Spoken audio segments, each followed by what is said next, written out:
مسلک اہل سنت کی خدمت کیے، اس لیے ہم دامے درمے قدمے سخنے ہم سب ان کے دست بازو ہیں، اس لیے ہم سب میزبان کی حیثیت رکھتے ہیں۔ میں اپنی گفتگو شروع کر رہا تھا تو میں ایک حمد کا شعر پڑھنا چاہتا تھا۔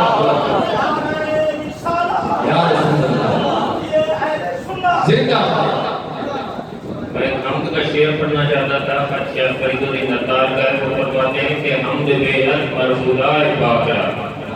تمام تعریفیں اس وحدہ لا شریک کے لیے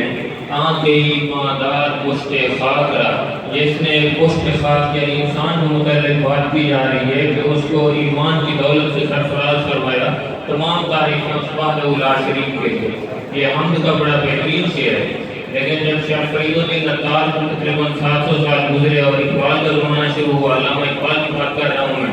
تو علامہ اقبال نے کہا کہ حضرت شیخ فرید الدین عطار آپ نے بڑی خوبصورت بات کی ہے، لیکن میں آپ کے شعر میں صرف ایک لفظ کا تصرف کرنا چاہوں گا، اور اقبال نے اس شعر میں صرف ایک لفظ کا تصرف کر کے اسے رات کا بہترین شعر بنا دیا۔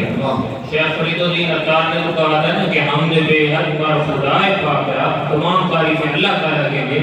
لیکن اقبال کا کہتے ہیں کہ حمد بے حد پر رسول پاک را، تمام تعریفیں رسول عالمین کے لیے، آنکھ ایماندار پشت خاک را، جس نے ہمیں ایمان کی دولت سے سرفراز کیا۔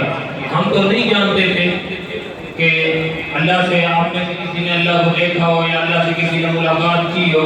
بلکہ کم و بیش 1,23,999 انبیاء کرام تشریف لاتے رہے ہیں، تو کہیں 30 آدمی مسلمان ہوئے ہیں، کہیں 50 آدمی مسلمان ہوئے ہیں، اور علماء نے مفسرین نے قرآن مجید میں جہاں بھی نبی اکرم صلی اللہ علیہ وسلم کے لیے کل کا لفظ استعمال ہوا ہے، مثلا فرمایا گیا کہ قل هو اللہ احد، اے نبی آپ کہیے، آپ فرما دیجئے کہ اللہ ایک ہے۔ تو مفسرین یہاں پر لکھتے ہیں جب اللہ نے ایسے فرمایا کہ اے نبی آپ کہہ دیجئے کہ اللہ ایک ہے، یا اس طرح کے اور مقامات بھی ہیں، تو نبی اکرم صلی اللہ علیہ وسلم نے اللہ تعالیٰ کی بارگاہ میں عرض کیا کہ اے اللہ اگر میں آپ کو ایک نہ کہوں تو آپ ازل سے ایک ہیں، آپ ابد تک ایک رہیں گے، آپ ہمیشہ ایک ہیں، میں کیوں کہوں کہ آپ ایک ہیں؟ تو اللہ تعالیٰ نے، یہ مفسرین کی بات کر رہا ہوں میں، تو اللہ تعالیٰ نے جواباً فرمایا کہ اے حبیب آپ کی بات ٹھیک ہے کہ میں ازل سے ایک ہوں، ابد تک ایک رہوں گا۔ مختلف انبیاء رسول یہ تبلیغ کرتے آئے ہیں، یہ بات کرتے آئے ہیں، لیکن میں نے آپ کو مبعوث کیا ہے، آپ اپنی خوبصورت اور میٹھی زبان سے اس وقت کہیں گے کہ اللہ ایک ہے تو آپ کے دشمن بھی اقرار کر لیں گے کہ ہاں اللہ ایک ہے۔ رسول اکرم صلی اللہ علیہ وسلم کی زبان اقدس میں اللہ تعالیٰ نے وہ تاثیر رکھی تھی کہ دشمن بھی اعتراف کرتے تھے کہ یہ زبان جو ہے ہمیشہ سچ بولتی ہے، سچ کے سوا کچھ نہیں بولتی۔ معزز حضرات، آج کی یہ محفل شان قرآن کانفرنس ہے، شان قرآن کانفرنس ہے۔ آج کی یہ خوبصورت محفل قاری صاحبان تشریف لائیں گے، تلاوت کریں گے۔ بس قرآن مجید کے حوالے سے آخری بات کر کے میں اپنی بات ختم کر رہا ہوں۔ علامہ اقبال نے فرمایا تھا قرآن مجید کو متعلق کہ اگر تم خواہی مسلمان زیستن، اگر تم چاہتے ہو کہ ہم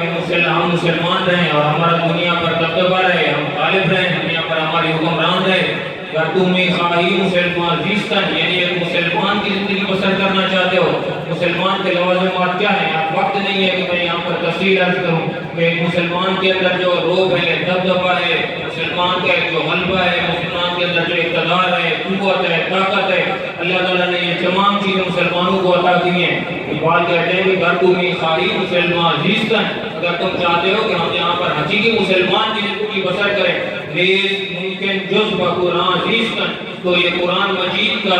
ساتھ کیے بغیر اور قرآن مجید کو اپنائے بغیر اور قرآن مجید کے ورد کے بغیر ہرگز ممکن نہیں ہے۔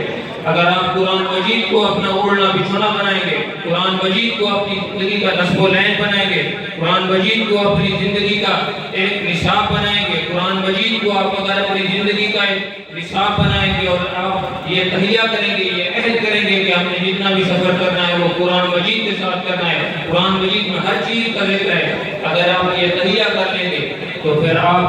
ساری دنیا پر غالب بھی آ سکتے ہیں، آپ کو اقتدار بھی مل سکتا ہے، آپ حکومت بھی کر سکتے ہیں، آپ تمام اوصاف سے متصف ہو سکتے ہیں، اور صرف یہی راستہ ہے۔ تو اپنے بچوں کو حضرات قرآن مجید کی تعلیم دیں، قرآن مجید پڑھائیں۔ لیکن میں ہمیشہ ایک بات کرتا ہوں کہ اپنے بچوں کو قرآن مجید پڑھنے اور قرآن مجید کی تعلیم کے لیے ان حضرات کے پاس بھیجیں، ان مدارس میں بھیجیں اور ان مراکز میں بھیجیں، ان جگہوں پر بھیجیں جو لوگ صاحب قرآن کی عظمت سے بھی جانتے ہوں، صاحب قرآن کی عظمت کا تعارف بھی رکھتے ہوں۔ ایسا نہ ہو کہ ہم اپنے بچوں کو ایسی جگہ تعلیم کے لیے بھیجیں، ایسے مراکز میں بھیجیں، ایسی جگہوں پر بھیجیں کہ ہم خوش ہوں کہ ہمارے بچے حافظ قاری بن رہے ہیں، لیکن جب وہ وہاں سے واپس آئیں تو وہ پھر چین بچی کریں صاحب قرآن کے متعلق، اور وہ معاذ اللہ ثم معاذ اللہ قرآن مجید میں سے وہ آیات تلاش کریں جہاں سے انہیں صاحب قرآن کے متعلق کوئی ادنا سی بات نظر آئے۔ اپنے بچوں کو ایسے مراکز میں ہرگز نہ بھیجیں، اپنے بچوں کو اس طرح کے مراکز میں بھیجیں، اپنے بچوں کو نوری مسجد میں بھیجیں، اپنے بچوں کو عائشہ مسجد میں بھیجیں جہاں بنین و بنات کی بہترین مدارس ہیں، بہترین انتظام ہے۔ اور میں بس آخری بات کروں گا کہ حضرت علامہ مفتی عبدالمجید خان سعیدی صاحب اور حضرت علامہ مفتی حسنین رضا سعیدی صاحب، ماشاءاللہ مفتی حسنین رضا سعیدی صاحب ہمارے دوست ہیں، اور نوجوانی میں ہی وہ جس طرح اپنے والد گرامی کے دست بازو بنے ہوئے ہیں اور وہ کام کر رہے ہیں مسلک کے حوالے سے، وہ بلا شبہ تبلیغ و تحسین کے مستحق ہیں۔ آپ حضرات سے بھی میں یہی گزارش کروں گا کہ ان اداروں کے، چاہے پوری مسجد ہو چاہے عائشہ مسجد ہو، ان اداروں کے ساتھ ہر قسم کا تعاون جو ہے وہ جاری رہنا چاہیے۔ آپ کے اصل مراکز یہی ہیں جہاں سے آپ کو قرآن کی معرفت بھی ملے گی اور صاحب قرآن کی عظمت کی آپ کو دولت بھی ملے گی، اور یہی جگہ ہے جہاں سے آپ کو توحید کا جام بھی ملے گا، جہاں سے آپ کو رسالت کی شراب بھی ملے گی، اور یہی مرکز ہے جہاں سے آپ کو دین بھی ملے گا اور جہاں سے آپ کو دنیا کی تعلیم بھی ملے گی۔ اللہ تعالیٰ میرے چند الفاظ اپنی بارگاہ میں قبول و منظور فرمائے۔